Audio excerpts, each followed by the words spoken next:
Oke, kita akan belajar tentang bagaimana cara meramalkan jari-jari atom pada setiap unsur. Jadi kita mau meramalkan lebih besar mana jari-jarinya. Nah, langkah pertama yang harus kalian lakukan adalah kalian harus mengetahui letak unsur dalam periode dan golongan. Misalkan di sini ada unsur X dengan nomor atom 10. Maka konfigurasinya 1s2, 2s2, 2p6.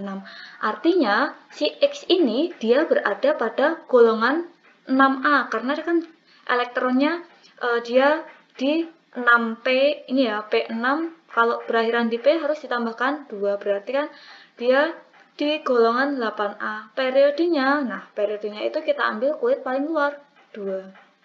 Setelah itu kita konfigurasikan dari si Y. Y itu ternyata dia di golongan 1 periode 4. Artinya apa? Di kulit keempat ada 1 elektron. Ini kulit pertama, kulit kedua, kulit ketiga, kulit keempat. Di kulit keempat ada 1 elektron.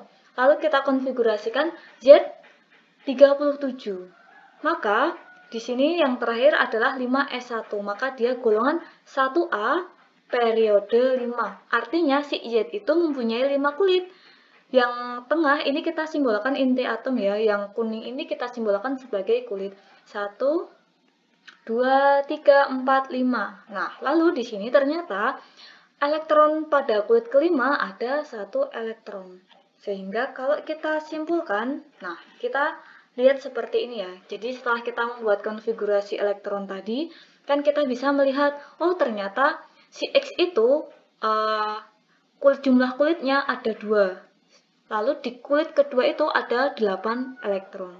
Sedangkan si Y itu ada 4 kulit. Di kulit keempat ada 1 elektron. Sedangkan di Z ada 5 kulit. Di kulit kelima ada 1 elektron.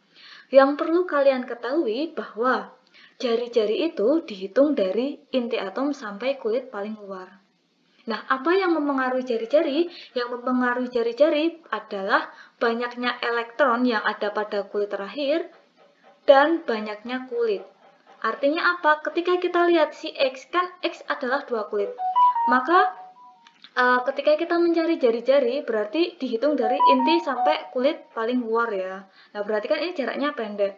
Beda lagi dengan unsur Y. Nah, unsur Y ini dia mempunyai 4 kulit. Nah, maka ketika kita tarik garis di sini, berarti kan jari-jarinya lebih besar. Begitu juga dengan Z. Kulitnya semakin banyak, maka jari-jarinya semakin besar.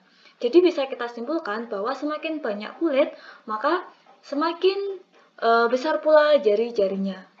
Nah, selain kulit, yang mempengaruhi jari-jari atom adalah banyaknya elektron.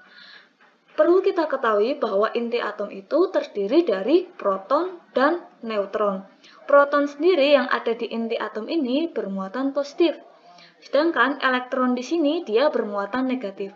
Maka di sini ada gaya tarik-menarik antara proton dengan elektron. Nah, maka semakin banyak elektron yang ada di sini, maka daya tariknya semakin besar. Kalau daya tariknya itu semakin besar, maka dia kan kulitnya akan tertarik ke dalam, sehingga dia akan mempersempit atau memperkecil jari-jari. Nah, kalau kita lihat di grafik, berarti urutan jari-jari yang paling besar adalah Z, Y, setelah itu X. Nah, lalu kita lihat di sini, kan nomor atomnya semakin besar nih, artinya semakin ke kanan nomor atomnya semakin besar. Maka peletakannya adalah X diambil nomor atom yang paling kiri dengan posisi paling rendah karena jari-jarinya paling kecil. Yang kedua disusul oleh Y, nomor atom 19, dia lebih besar dari X, setelah itu Z. Oke, bisa dipahami? Jika belum paham, bisa menuliskan pertanyaan di kolom komentar.